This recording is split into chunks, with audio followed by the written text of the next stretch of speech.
I'm a trustee for the TVDNY Neurological Alliance. I popped in just to speak to someone to see about a bit of promotion for a charity ab sale we're doing on Sunday. Can you tell us, obviously you're 42 now, why did it take until the age of 38 before you got diagnosed with Tourette's? Because I'm gay, I'm not. Well, growing up, I always thought I had bad habits. I was always told bad habits. A lot of people didn't know about Tourette's, and I just tried to live with it and hide it and get through school and just try and be like everyone else. I learned techniques to mask it and suppress it around people, which worked on some people. A lot of people still to today don't know that I've got Tourette's. I don't believe it, and a lot of people do. They can look in my past and see it. And it wasn't until I was in my 20s I seen something on the television and realised that I had tics like the people on the telly, and that I had Tourette's. And then I went into some sort of denial and thought, I can't have that, it's a weakness, it's going to hold me back. And I went back into learning to hide it and live my life literally like a social ninja, I used to call myself, sneaking about, hiding my tics, learning body language so I can be around people. And I realised when I got later on in life that it was getting harder to hide. It was a strain on my relationship, and I finally bit the bullet and went to the doctors, and the first person I told I was Tourette's was my doctor, and I sort of had a bit of a breakdown with him. Came home, told Paula, and she was like, oh my god, I was ready to ask you to leave, because she couldn't cope with the way I was.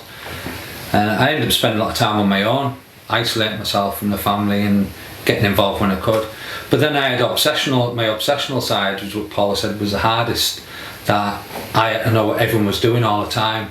I had to know where all my possessions were, if someone was touching something, if something had moved, and so I was constantly pausing the telly, running up and down the stairs, checking where everyone was in the house, and if you've been in my room, if you touched my stuff, and then on top of that, Paula was trying to work out what these strange noises were in the house that she could hear. And then one day said to me, is that you making that noise? I went, oh yeah.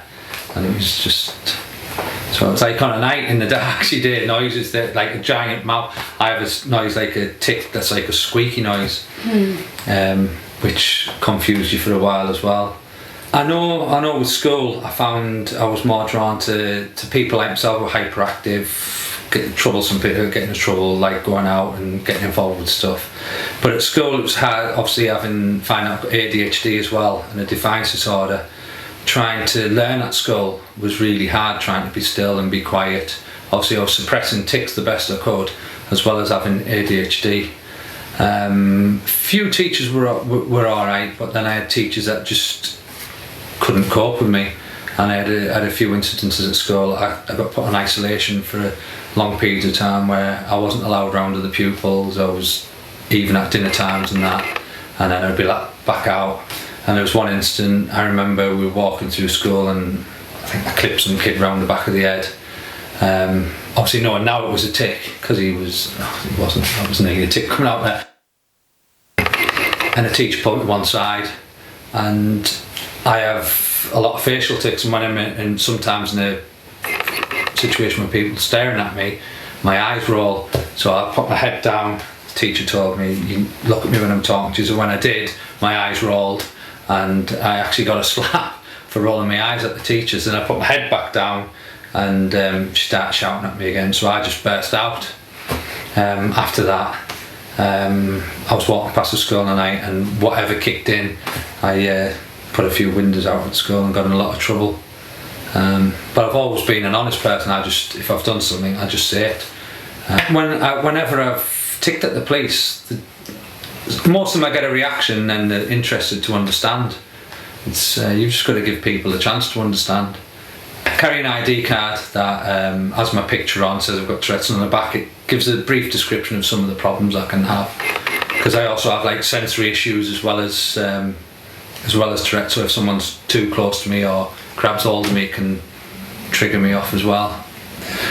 Yeah, it was like a massive weight was lifted off my shoulders. I wish in a way that I'd sort of come out earlier, not like come out of the closet or anything, but the support I've got meeting other people with Tourette's, the help they've given me, the confidence they've given me, and helping other people since then has been absolutely fantastic.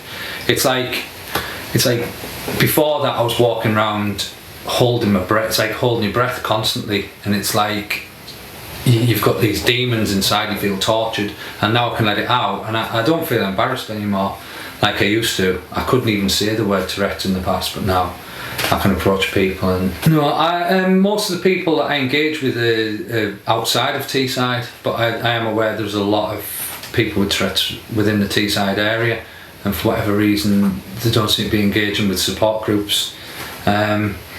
But it's all about change. We're actually working in Newcastle at Walkergate with a neuropsychiatrist on how we're diagnosed, initial diagnosis, and then where the medication comes in, instead of just medicating straight away.